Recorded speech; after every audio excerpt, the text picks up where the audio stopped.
presentar, como el otro día, mi nombre es Julio, mi apellido Ferro, soy docente y adjunto junto con Damián. Mi rol es darles contenido, ¿sí? Apuntes, teóricas. Se estudia el diseño gráfico, olvidate. Si pensaste que no, te equivocaste.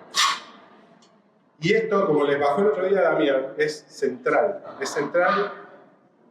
a la disciplina. Entonces vamos a darle un cierre a lo que empezamos a hablar el otro día, que tiene que ver con los lenguajes visuales. Dejamos en el Discord 2 apuntes que son obligatorios para ustedes, para ver. Tiene que ver con los fundamentos del diseño. Como es bastante técnico, no es algo como para volver a traer acá, lo van a comprender, pero básicamente es la cartuchera mínima con la que nos resolvemos absolutamente todo. Entonces es muy necesario que ustedes lo tengan presente con todo esto. Este ejercicio de lo que trata tiene que ver con las dos partes del mensaje. Tiene que ver con la comunicación entre que estamos haciendo, olvídense. Tiene que ver con el contenido y tiene que ver con la forma en la cual nosotros acercamos ese contenido. No es, se me cayó. Eso es arte. La diferencia que tenemos que nosotros tenemos siempre un objetivo que cumplir, ¿no? O sea, de comunicación, que sea. Pero en esto tenemos que laburar estas dos cosas. Si lo tomamos prestado, porque el concepto no es propio del diseño del lenguaje, ¿no? Tiene que ver con la comunicación. Noam Chomsky, que es un teórico de la comunicación, habla de estos conceptos, ¿sí? De conjuntos de símbolos. Son representaciones, no son la cosa. Quieren decir algo. Y es una cuestión de capacidades que tenemos nosotros los humanos de entender las cosas, ¿no? Todo es simbólico, absolutamente todo es simbólico. Porque lo necesitamos nosotros para poder comunicarnos. Si no, sería muy compleja la comunicación. Si no recurriéramos a los símbolos, sería completamente compleja. Ahora, lo que tenemos que darle nosotros como foco a este desarrollo de las imágenes es que tienen que tener sentido, ¿no? Y recurro a los lenguajes justamente para darle sentido a las cosas. No son gratuitas, no son fortuitas. Entonces, de nuevo repasando las 4 palabritas, las 4 preguntas que bajó el otro día de la mierda. Vamos a centrarnos en 3 fundamentales en este ejemplo, que tiene que ver de nuevo con qué digo, qué digo, cuál es el mensaje que yo estoy llevando para esto y tiene que ver con información básica, pura. Entonces, esto tiene que ver con lo necesario para poder comunicar. No todo, qué es lo necesario, qué es fundamental. ¿Qué es intrínseco lo que tengo que contar que no puedo evitar? ¿No? Eso es parte del análisis también que uno hace generalmente cuando está proponiendo algo. De nuevo, si yo les digo inmediatamente el mensaje puro, ¿no? Yo les digo villa, todos en la cabeza se están poniendo una imagen. Pónganse todos una imagen en la cabeza. Yo digo villa. Tienen una imagen en la cabeza. Ahora yo puedo intervenir en esto, con el sentido de la villa, ¿no? ¿Quiénes son estos 3 tipos? ¿Saben quiénes son? Sí. Exactamente, Bill Gates. Acá hay una paradoja. Son los 3 tipos más ricos del mundo, representados con un lenguaje que les es ajeno. No es el lenguaje de la riqueza el que lo está contando. Es una paradoja, todo lo contrario, ¿cierto? Ahí está la joda, ¿no? Que está trastocado el sentido y lo que quiere decir es otra cosa. No está diciendo pobreza, está diciendo riqueza, pero ¿no? Es una paradoja. Ahí es donde intervenimos nosotros. Entonces definimos justamente el medio con el cual comunicar el qué. ¿Qué queremos contar con esto? ¿No? Queremos contar una paradoja. Ahora, la palabra de villa de la Real Academia es otra cosa. Nosotros entendemos villa porque nuestro lenguaje argentino lo acortó de villa miseria. ¿No? Le decimos villa. Villa miseria en realidad es la expresión. Pero villa, como tal, es una casa. Es una casa y hasta una casa de vacaciones. Y en el lenguaje arquitectónico, ¿no? Existe una forma de hacer villas. Villas de playa, por ejemplo. Ahora, si yo les pregunto, ¿cuál es una villa clásica de estas dos? ¿A cuál señalaría? La villa clásica. ¿Esta clásica? La derecha. Y más clásica que la otra. Es más clásica que la otra. Está muy bien la observación. La otra tiene un lenguaje arquitectónico mucho más moderno que el otro. Entonces entendemos de cuándo son también. Entonces esa vestimenta de diseño que le damos a las cosas nos dice muchísimo. Estructuralmente las dos casas son idénticas. Si le sacamos toda la piel, dejamos las columnas y las losas, es lo mismo. Ahora, el diseño termina de definir esas cosas. Entonces, el tema del lenguaje es un tema que no nos va a abandonar porque lo tenemos en todos los diseños, no importa cuál, está presente en todos los diseños. Esta discusión se da en arquitectura, en indumentaria, en industrial, en paisaje, en todas. Entonces, la otra parte que tenemos que terminar de definir es el cómo lo digo. Porque yo tengo un mensaje, ¿no?, que contar y lo tengo que vestir de una manera para hacer foco en cómo lo digo, para acercarlo mejor. ¿Se acuerdan de decir? El objetivo de esto es acercarlo de la manera más eficiente posible según mis intenciones, ¿no? El que tuvo la intención de ponernos en la villa, a los del tipo más rico del mundo, tenía una intención para contar algo. A ver, ¿esto cómo lo dice? Estudiaste toda la noche, Juan, y la verdad que esta materia la venimos corriendo de atrás durante todo el semestre, y hoy, bueno, ayer nos dimos cuenta que si no estudiábamos toda la noche nos íbamos a quedar afuera, y le pusimos el pecho, con mucha garra y con mucho amor propio, lo pudimos aguantar. ¿Cómo viviste la noche? ¿Llegaron a cubrir toda la materia? Sí, sabíamos que iba a ser así, y como toda la noche de estudio, siempre te exige mucho, toda la materia obviamente no cubrimos, quedan los huecos que te pueden pasar factura, pero contamos con esa pica de suerte que siempre se necesita para poder aprobar. Gracias, Juan. No, eso. ¿Reconocen cómo lo dijo? ¿De ser familiar? ¿Cómo lo dijo? Tal cual, una declaración post partido. Ahora, ¿qué estaba hablando? De un examen, ¿no? De prepararse para un examen. ¿Y cómo lo dijo? Lo saca de contexto, lo ubica en otro lugar, ¿no? Y te descoloca. La gracia se produce justamente en el cortocircuito, en este caso, ¿no? Pero acá es un ejemplo claro del contenido, ese lenguaje que lo viste, el cómo lo dice, cambia la percepción por completo. Es otra cosa lo que está pasando. Lo mismo con los objetos. En la cabeza nosotros imaginamos y entendemos que esto es una hamaca, que es una cuestión de comodidad espectacular, pero si el diseño ayuda a contarlo mejor, ¡vamos! ¿No? Me lo cuenta mejor. Es necesario el diseño para acercármelo. ¿Cómo te lo cuento? Te digo más confort todavía. Esa es la definición con la cual se tomó para hacer esta otra hamaca. ¿La ven? No da lo mismo, ¿cierto? No da lo mismo. No pasa lo mismo. Tampoco da lo mismo cuando estamos hablando de representaciones, y este es un elemento que nosotros recurrimos permanentemente y ustedes van a explorar en el ejercicio del lenguaje, es ¿cuánto se parece esto a la realidad? ¿No? Porque tenemos como un montón de matices en las cuales nos acercamos a lo que es textual, literal, la cosa, la fotografía en segunda instancia, y hasta la síntesis más extrema, que esto está reducido a las notas más mínimas de una naranja, que es un círculo con dos ovalitos ahí arriba. Me están contando lo mismo, no me lo dicen de la misma manera. Acá el cómo importa también, el cómo lo represento también, porque es una manera también de acercar información. ¿Dónde hay más información? Al principio, exactamente, la literalidad. La literalidad hay extremo detalle de cómo es. Podemos ver la piel, podemos ver la consistencia de esa piel, la textura de esa piel, el color, el volumen, dónde viene la luz, todo podemos contar. En esto, naranja. Síntesis, naranja, chao, listo, pum. No hay más, pero es muy eficiente. Ahora, en esto de los lenguajes influye mucho también en cómo adjetivamos las cosas, porque no son solo eso. Si yo les dijera naranja simpática, naranja graciosa, no hay una manera de hacerlo. Ni hay un estilo, ni hay una técnica para hacer naranjas simpáticas. Puedo recurrir a todas las que se me ocurran. Pero yo tengo que tener claro cómo lo voy a contar. ¿Cómo lo voy a contar? ¿No? Inevitablemente tiene que haber una boca que sonría. Cómo se la ponga, con qué lo resuelva. Es indistinto en esto. Todas provocan lo mismo. ¿Sí? Depende de mi intención, justamente cuál es la que yo voy a decidir. Para esto nos paseamos por todas las opciones posibles, ¿no? Porque son todas las maneras posibles de poder representar esta situación, que la está adjetivando, es una naranja graciosa, que tiene un montón de maneras de representarse y de resolverse. Ahora, esto cambia, ¿no?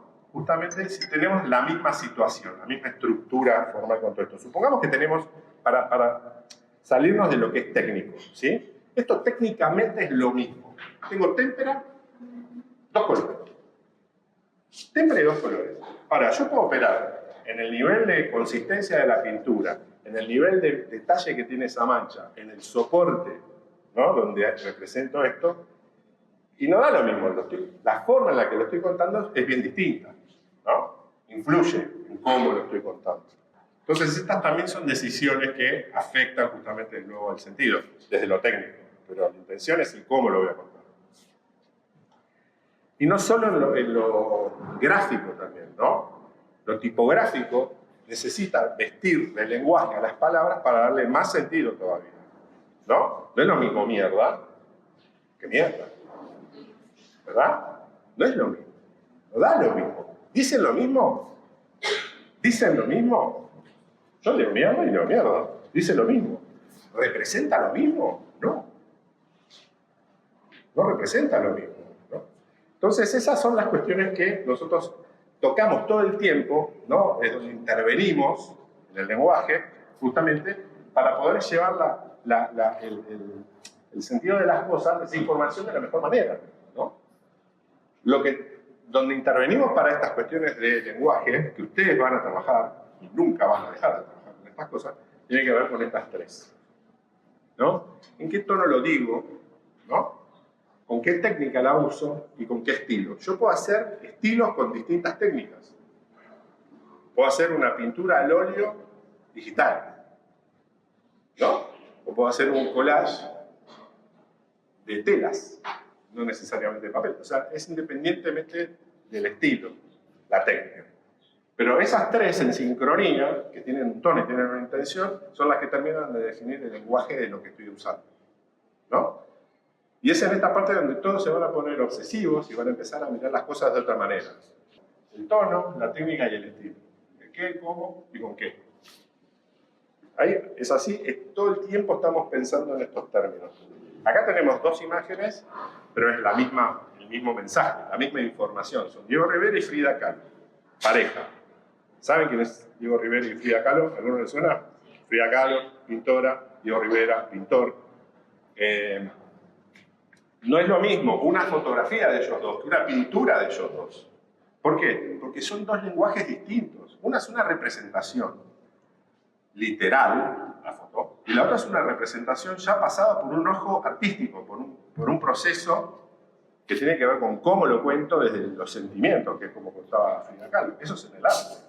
No da lo mismo, no cuenta lo mismo. Son dos maneras, son dos formas de contar bien distintas. Es como hablar de cine y literatura. Pueden contar lo mismo. Tenemos El Eternauta, que es un cómic y ahora es una serie. Son dos lenguajes distintos. Es la misma historia, pero son dos lenguajes distintos. Son dos universos bien complejos. Entonces, de la fotografía a la intención de lo que yo le puedo dar, interviniendo justamente porque tengo los recursos técnicos y de lenguaje para semantizar y ponerle otro tono, estoy contando más, ¿no? Que es lo que quiero contar. Acá están todos los símbolos folclóricos del arte mexicano, ¿no? La Catrina, toda la situación del Día de los Muertos, son símbolos que son bien mexicanos. Ergo, estos dos son mexicanos. Nos hace entender mejor que son mexicanos. Es a propósito. Está hecho desde la plástica, en este caso. Está ejecutado o con pintura. Ahora, hay un elemento muy interesante que pasa inevitablemente con los lenguajes, es que nosotros reconocemos el tiempo en el cual se conciben las cosas, ¿sí? Porque hay lenguajes de época. Nosotros entendemos, ¿no? Una misma situación, y si buscan en internet van a encontrar fotografías del obelisco y la 9 de julio durante décadas. Y ustedes van a ver y van a reconocer cuáles son las más cercanas a nuestro tiempo y cuáles son las más lejanas a nuestro tiempo. Y no solo porque están en blanco y negro. La arquitectura, la gráfica, los autos, la gente, todo eso nos cuenta que es en otra época. Entonces se puede recurrir a eso para hackear el sentido. Porque todos sabemos cuándo nacieron estos personajes. Ahora son los personajes que conocemos, pero tambizados a través del lenguaje del retrato flamenco del siglo XVII. Todo viene de la pintura. Están pintados como si fuesen personalidades holandesas del siglo XVII, ¿no? Del barroco. Entonces, un elemento interesante a considerar también es que yo puedo jugar con el tiempo cuando yo intervengo con los lenguajes. Puedo hablar de hoy, puedo hablar de mañana, puedo hablar de atrás, puedo hablar del pasado. Porque esa conexión se establece cuando uno lo ve, uno lo entiende. Entonces tenemos que aprovechar lo que el otro sabe, ¿no? De qué es lo que estamos viendo. La diferencia está en el lenguaje, y esto también para entenderlo, porque vamos a pasearnos por estas cosas. No es lo mismo la fotografía, que tiene un lenguaje, y además tiene sublenguajes adentro de la fotografía, No es lo mismo blanco y negro que el color, no es lo mismo la fotografía periodística que la fotografía de estudio. Hay un montón de lenguajes dentro de la fotografía que nos hacen entender las cosas de otra manera, con la misma técnica en este caso, la de capturar la luz en un material sensible. Pero la fotografía es un lenguaje en sí mismo, que es distinto de la pintura. Nos lo acercan de otra manera, son distintos. Vamos por caso, lo icónico, ¿no? De lo que venimos hablando con lo que tenemos colgado por acá. Este señor, ¿lo conocen? ¿Le suena? ¿De algún lado? David Bowie, un artista total. Este fue un personaje que él se inventó en los 70, que era un marciano, ¿no? Él era un marciano. Se asumía como marciano. Ahora, es tan icónico y es tan fuerte los rasgos de este tipo, y ese rayo que tiene pintado en la cara, y esa forma de peinarse con ese color, que lo puedo cambiar de lenguaje para seguir reconociéndolo. Me asegura que lo voy reconociendo. Ahora, ¿cómo me lo dice? Es muy distinto. Estos dos son más contemporáneos que aquella foto incluso, ¿no? La foto se ve setentosa. Ahora estas dos representaciones se ven más contemporáneas. Pero es lo mismo. Estamos hablando del mismo tipo. Incluso si lo llevo a la caricatura, los rasgos están presentes, la información está presente, el cómo te lo digo es donde interviene el diseñador. En este caso, un dibujante, ¿no? En los otros seguramente más un diseñador que un dibujante. Tiene recursos más estructurados, ¿no? Más afines al diseño. La diferencia con la técnica es que yo puedo usar óleos y hacerlo de formas distintas, no importa el cómo. No hay lenguaje óleo. ¿Sí? Este es un concepto que siempre se confunde ustedes cuando cuentan lo que están haciendo. ¿Qué lenguaje usaste? Óleo. Óleo es una técnica. ¿Es con qué lo estoy haciendo? Obviamente este lenguaje, el primero, es mucho más expresivo que el segundo, que es más detallado. Los dos usaron óleo. El segundo tiene un hiperrealismo que al primero no le interesa el gesto, ¿no? La expresión. Seguramente esté hecho con espátulas, ¿no? O pincel seco. La materia es la misma, la paleta es la misma, el personaje es el mismo. ¿Cómo lo cuentan? Son dos mundos distintos. Ahora lo técnico que, de nuevo, es lo que les contaba a diferencia del anterior, es lo material. Y esa materialidad me exige formas de ejecución. No es lo mismo hacer las cosas en plástico que hacer las cosas con papeles, ¿no? Que es lo que me ofrece una técnica y otra, ¿no? Entonces esas formas de cocinar, los materiales también conducen. Me dan una primera impresión que me ubica y ya me predispone un poquito a lo más. Hasta incluso cuando cambio, ¿no? Con la misma información, el mismo estilo, el mismo lenguaje, pero cambio de soporte, técnicamente me exige resolverlo de otra manera. O sea, yo no tengo la misma cantidad de colores que tengo en la pintura para poder hacer los tatuajes. No hay manera. No hay línea. No hay línea en la pintura. Acá es pura línea. Entonces condiciona justamente también la ejecución. No hay nada que sea unívoco en términos de lenguaje. Son todos bastardos, son cruces. Por eso hay siempre nuevos, por suerte. Si no, sería una moda. Sería todo igual, todo un estándar, no pasa nada. Pero con esto, lo que podemos ver es que en los cruces empiezan a aparecer estos mestizajes que son divertidos. Porque lo que yo conozco o lo que me estás contando de esta manera, a mí me llega de otra manera. Si cuento Batman como un santo de la pintura gótica, algo en tu cabeza se descoloca, ¿no? Se supone que es otra cosa. O como un daguerrotipo del siglo XIX, una fotografía primitiva del siglo XIX. ¿Solo lo dice lo técnico? No, lo dice el lenguaje, porque esto seguramente se hizo hace poco. Se puede sacar con una cámara de plástico que se llama Olga, que es muy divertida, de 2 mangos, y te saca este tipo de fotos. Pero cómo diseñaron el vestuario, dónde lo pusieron, qué tipo de luz le puso, el viñeteado que le provocó después, es a propósito. Tiene un lenguaje de daguerrotipo dentro de la fotografía, es un lenguaje. Pero a nosotros nos hacen entender que las dos son viejas, son imágenes previas a esto. Y de esto te aprovechás de la cultura también, después lo vamos a ver más en detalle, pero lo primero que veo es Japón. Ahora después entro a ver el contenido y empiezo a entender otras capas de sentido de lo que está pasando. Distinto incluso de cuando estamos hablando del movimiento, que es una variable que tenemos ahora en la gráfica, es inevitable hablar del movimiento y del tiempo en diseño. Y esto me lo está contando desde píxeles, ¿no? Es algo bien elemental, muy primitivo. Y acá tenemos una primera impresión de vasija griega, Entonces en realidad estamos viendo que está mirando al tele con un control remoto, pero le creemos a eso, le creemos a esa imagen. Les recomiendo que vean en Netflix una serie que se llama Abstract. ¿Alguien la vio? Levante la mano quien vio Abstract en Netflix. 2, 3, 4, 5, 6, 7. Abstract de Netflix. Hay un capítulo de este autor que se llama Christoph Niemann, es un alemán. Imperdible ese capítulo, lo tienen que ver. Fin de semana, facturita, pochoclo, si ven eso, es impresionante lo que labura este tipo. Porque él se hace estas preguntas, ¿no? ¿Cómo predispongo yo a ver esta imagen sobre cómo la estoy entregando?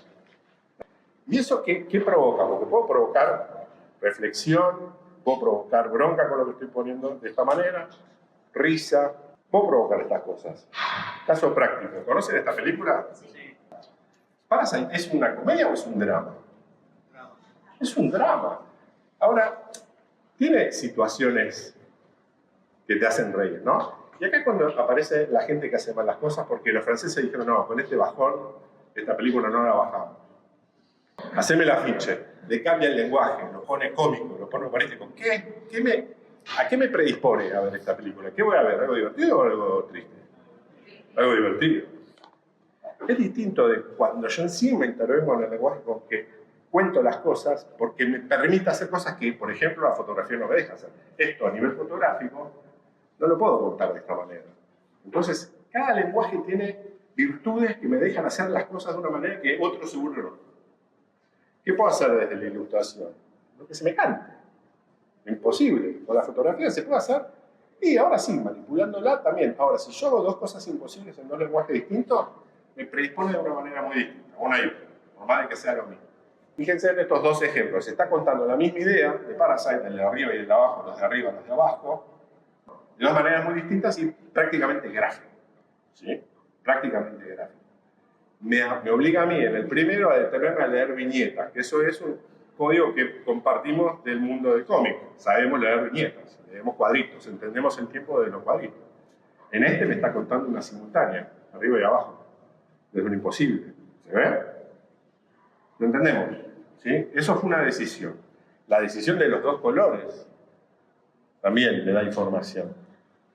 La paleta que definió aquel diseñador de concepto me da información. La perspectiva que eligió para esta, distinta de esta que es bidimensional. ¿Vieron esta película? No.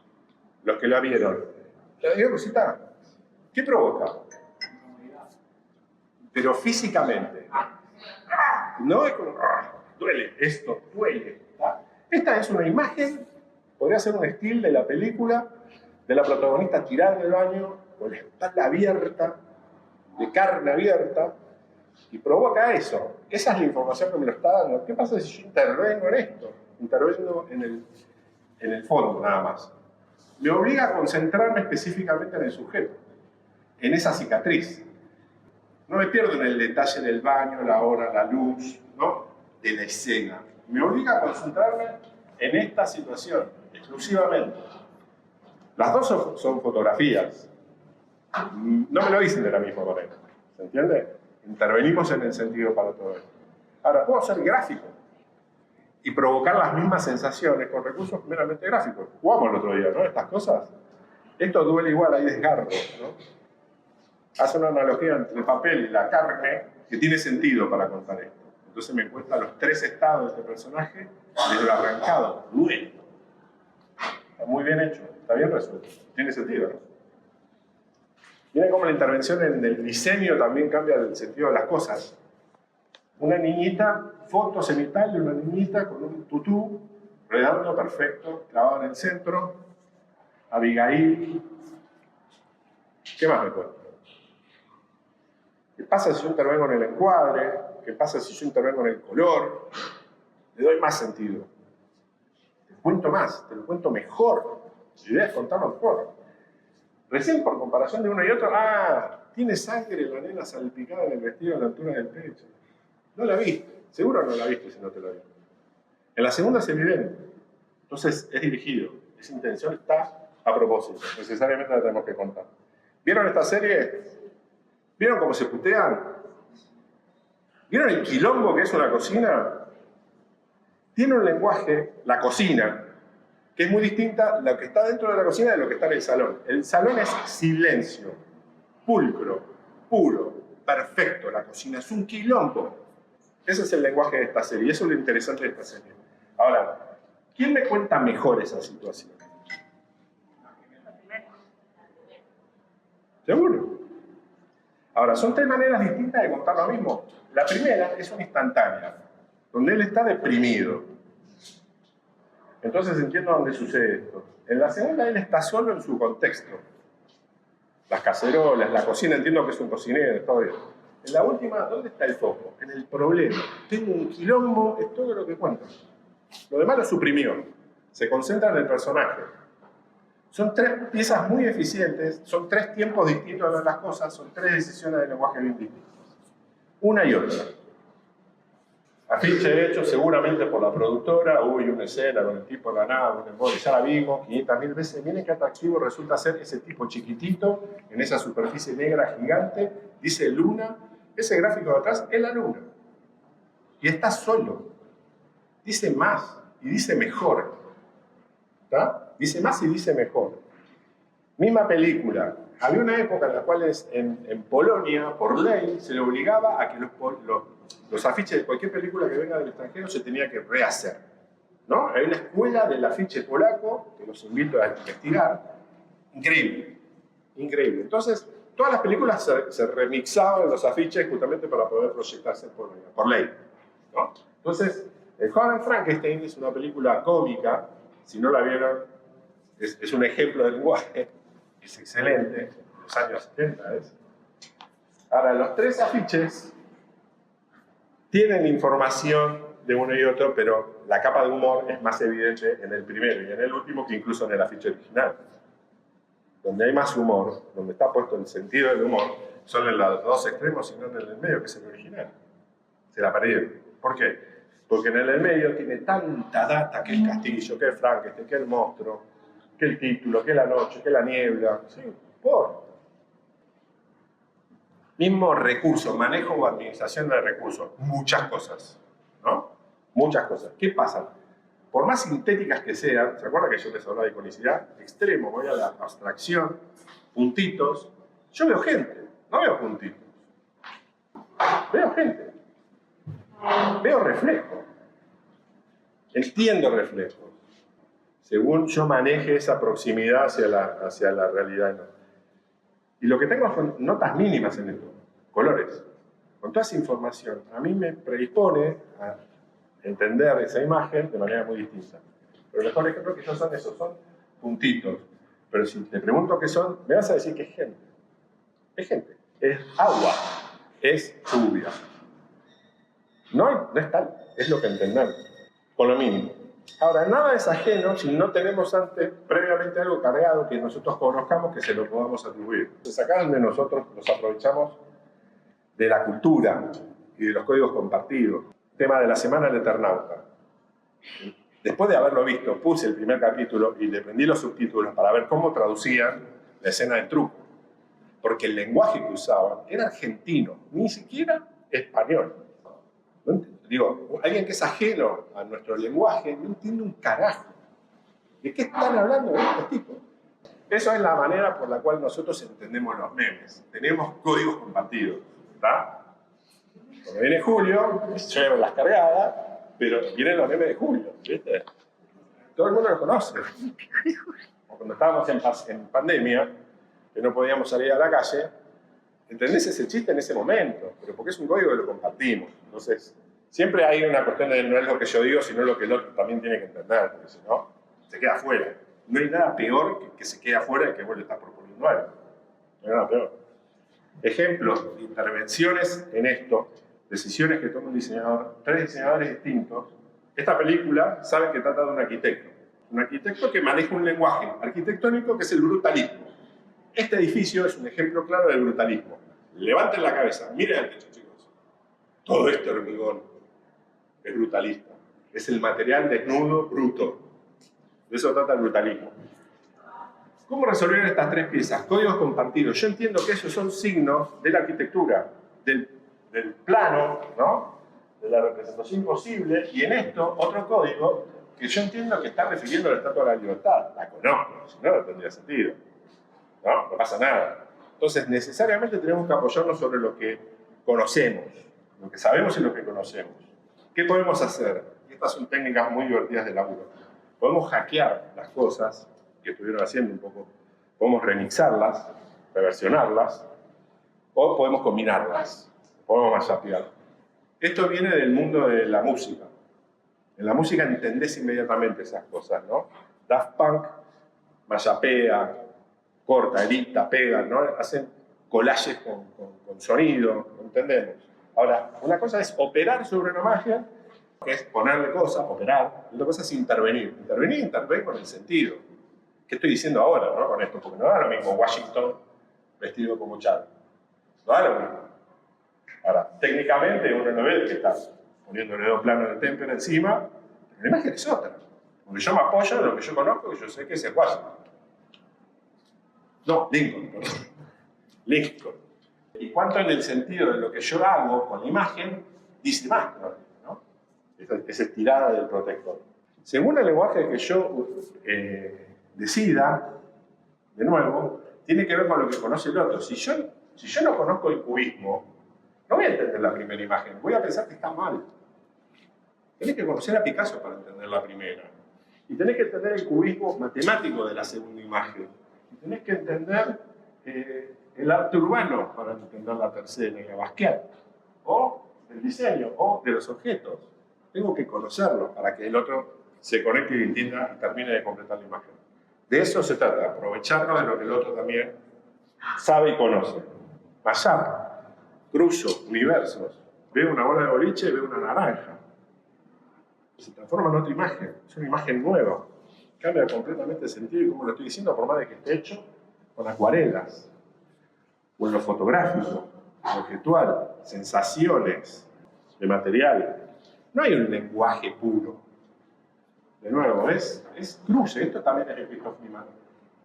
¿Qué pasa entre lo fotográfico y lo gráfico?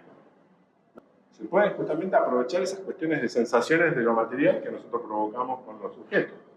Entonces, la lectura es otra, es nueva, aparece una nueva. Ahora todos están trabajando sobre personajes que son reconocibles. Todos eligieron personajes conocidos, de alguna manera. Lo que nos tenemos que centrar en esto y entender claramente, ahora habiendo dicho de que el otro es el que lo tiene que entender, es ¿qué conoce todo el mundo de ese personaje que lo hace distintivo? ¿Qué es lo reconocible? ¿Cuál es el primer personaje? ¿El segundo? ¿Qué es? ¿Qué película es? Star Wars. ¿Y la tercera? El Resplandor. Reconocemos esas imágenes icónicas de esas tres películas y de esos personajes y podemos intervenir en ellos y tener una manera nueva de presentarlos. La manera de asombrarse del terror es mucho más dramática todavía representada de esta manera que incluso la foto del primer plano que le hicieron a la actriz. ¿No? Ahora reconocemos los rasgos pertinentes de Han Solo y de Leia, hasta incluso en una situación extrema de casi abstracción, mínima, sabemos que si hay uno de Rodeto y uno de pelito con flequillo, uno y otro. ¿Cuántos colores hay? 3 colores. Nada más. Mínimo. Pero entendemos, sí. Versión polaca de la ficha de Star Wars. Loco, ¿no? Ahora, el primero está representado con un lenguaje, sí, tomado del otro lado, que es el lenguaje del futurismo, ¿no? El futurismo tiene muchísimo que ver con el diseño gráfico. Veo que empezaron a hacerse los carteles a partir de este lenguaje pictórico, el futurismo. Y del Art Deco y toda esa época conecta con esto. Ahora, mismo afiche, el primer afiche es la versión argentina, de una película de los 70. Personaje icónico, la protagonista, representada en 3 lenguajes bien distintos. El del medio, el primero es fotográfico. Limpiaron el fondo, dejaron la escena, título, taca, taca, nada más. En el segundo hay toda una intención en pintarlo de esa manera y marcar esas lágrimas que corren porque la materia se lo ofrece. No va lo mismo.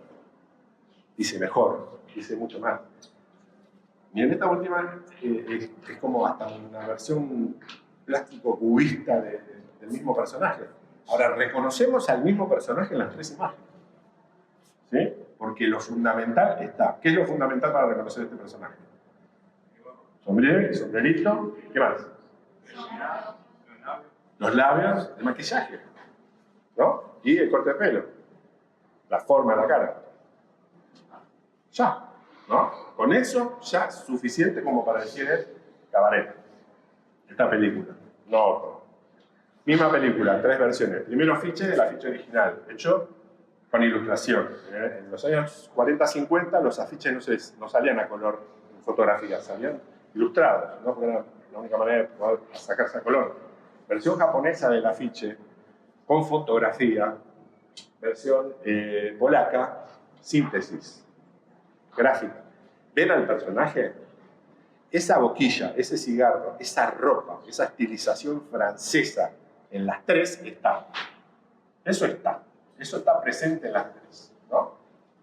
Y no hay juicio de valor, son 3 maneras de contarlo con todo, ¿no? Pero al personaje lo rescatamos en los 3, hasta incluso con las notas mínimas. Mismo ejercicio, afiche original, Barrio Chino, película de suspenso, acción policial, ¿no? Segunda versión del afiche, es la versión fea del primero. No, dale detalle. Es una bosta, porque el lenguaje no se lo banca, por eso se ve feo, se ve mal. Entonces lo ven en detalle, es decir, la pintura de la cara de la mina es un asco. El Nicholson de este costado está planchado, en aquel tiene algo, un dejo de cómic que lo hace más interesante. Ahora, si lo llevaron los polacos rompieron absolutamente el código. No puedo contar lo que quiero contar con estos recursos, los tipos inventaron uno nuevo. Es otra cosa. Película conocida como Los Hermanos Caradura, la peor traducción de título de la historia. Son los Blues Brothers. Ese es el afiche original, ¿no? 2 tipos saltando arriba de un patrullero. El patrullero es un símbolo de la película, pero ellos son más símbolos todavía. Trajecito negro, sombrerito negro, anteojos negros, camisa blanca y corbatita, son los Blues Brothers. En los 90 acá había un programa que se llamaba Caiga quien caiga, que se vestían igual. Entonces entendíamos la referencia. Eso es lo que se llevaron estos dos. El afiche del medio tiene un lenguaje claramente de los 80, una composición de un diseño y un tipo de ilustración claramente de los 80, de cuando es esa película, es de los 80. Ahora esta otra tiene un lenguaje mucho más folclórico, casi más cercano al folclore negro americano, al afroamericano. Sí, porque es blues. Tiene más sentido todavía. Ahora, los personajes los reconocemos en las 3. Los 3 decimos sí son los Blues Brothers, no importa cómo. Son los 3. Entonces, ¿qué es lo que van a levantar ustedes de sus personajes para potenciar y contarlo? Para que les deje hacer más todavía, ¿no? Misma película. Brasil, 3 lenguajes distintos. Es un fotomontaje, no sé, no importa. No existía Photoshop cuando se hacían estas cosas en esa época. Era todo laburo en laboratorio. Ahora, el hombre alado está presente en las 3. No importa la calidad, ni siquiera con la técnica que lo han hecho. El hombre alado es lo que hay que contar. El hombre alado. Entonces, está presente en los 3 el hombre alado. No de la misma manera. En uno es, yo hago lo mínimo, no interesa nada, nada más. No es aquel hombre alado que sale de un archivo, que me cuenta una cosa. No es lo mismo aquel hombre alado que sale de otra manera de los archivos, de una manera bidimensional, prácticamente gráfica, que esta película, que 3 versiones del mismo afiche, ¿no? El primer afiche es una instantánea de la película, ¿no? Como el original. Por suerte, o por desgracia, en realidad, el original es este. ¿Cómo está hecho? Con bordado, que es la fotografía y es una escena también de la película. Pero hecho en bordado, tiene otro sentido. Es una manera nueva. Pero yo entiendo bordado porque habré visto bordados. Si no, no lo entendería. Necesariamente sabemos que es un bordado porque alguna vez lo vimos, ¿no? Pero la solución fue más gráfica que fotográfica, porque cuenta más, contó mucho más y mejor. Parece lo mismo, ¿no? Pero no da lo mismo. De nuevo, siempre la pregunta es ella. ¿Da lo mismo? ¿Lo mejora? ¿Lo hace más eficiente? ¿Provoca algo más? ¿Da sensaciones? ¿A qué me privo? La Gioconda no era la única. Se encontró una segunda Gioconda. Esta segunda Gioconda se pintó en simultáneo con la otra Gioconda, pero no la pintó el mismo. La pintó un discípulo de Leonardo. Creo que apareció en España no hace mucho. que uno las ve y dice, son idénticas. No da lo mismo. No da lo mismo. Tienen paletas de colores distintas. ¿Reconocemos al personaje? Sí. El toque, que es uno de los símbolos más reconocibles del mundo.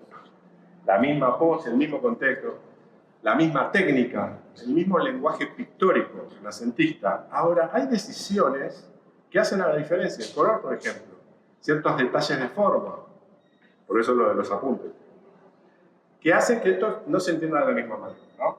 Me lo vea de otra manera. Ahora, esto es tan icónico que yo lo puedo llevar a lo mismo. No puedo no ver a la Gioconda, porque lo icónico en eso es la paleta, como en el primero, y la pose. Entonces, llevado a la síntesis extrema, esa sigue siendo la Gioconda. ¿Qué es eso? Todo el mundo va a decir la Gioconda. O hasta incluso, la ven acá en la segunda con las rositas, es súper mega extremo, ¿no? Aparece el volumen de alguna manera, muy gráficamente. Pero podemos seguir diciéndole que es la Gioconda, ¿o no? No es el oso Barbie, es la Gioconda, no hay duda. ¿Cierto? Bien, estoy en tiempo y forma. Entonces, síntesis de todo esto es lo que vamos a tener presente, ¿no? Poco en este cuatrimestre, que es lo que ya adelantó Damián en otro día. ¿En qué digo? Nos vamos a preguntar a lo que estamos ejecutando. ¿Qué digo? ¿Qué necesito decir de esta imagen, de este personaje? ¿Cómo lo digo? Porque tengo atributos que son de este personaje que tengo que contar, ¿no? ¿Cómo lo voy a decir? ¿No? ¿Y en qué contexto me lo pone de acuerdo? ¿Para qué? ¿Para qué lo digo así? ¿No? ¿Para qué? ¿Para provocar qué? ¿Qué quiero provocar? Pero siempre teniendo en cuenta y aprovechándose de esto, ¿con qué lo relacionamos? Que yo esto lo asocio con qué lo veo, los colores me dicen cosas, las formas me dicen cosas, los universos me dicen cosas, ¿no? Para poder redactar esta imagen, ahora sí a conciencia. No, a ver. Sí, puede ser, ¿no? Donde vamos a operar es en el lenguaje del personaje, no en la imagen. La imagen va a ser un resultado, pero donde vamos a intervenir es en el sentido y en el lenguaje para transmitir un nuevo sentido de este personaje. ¿Se entiende eso? ¿Sí? No es un template de la foto y vamos a hacerle cositas arriba. No, se trata de otra cosa. Son con lo que vimos recién. Cómo cambia justamente cuando estamos operando arriba con un montón de recursos nuevos que estamos manejando. Ahora, son hacer conscientes los recursos que practicamos la clase pasada, ¿se acuerdan? O sea, no da lo mismo usar la mano, hacer algo mega gestual que cortar con bisturí formas geométricas. No pasa lo mismo. Elegir paletas de colores y recursos para eso. De eso se trata, pero preguntándonos también para esto, porque previamente tenemos que ver cómo analizamos este personaje para que nos dé letra, para poder decidir esto. ¿Se entiende?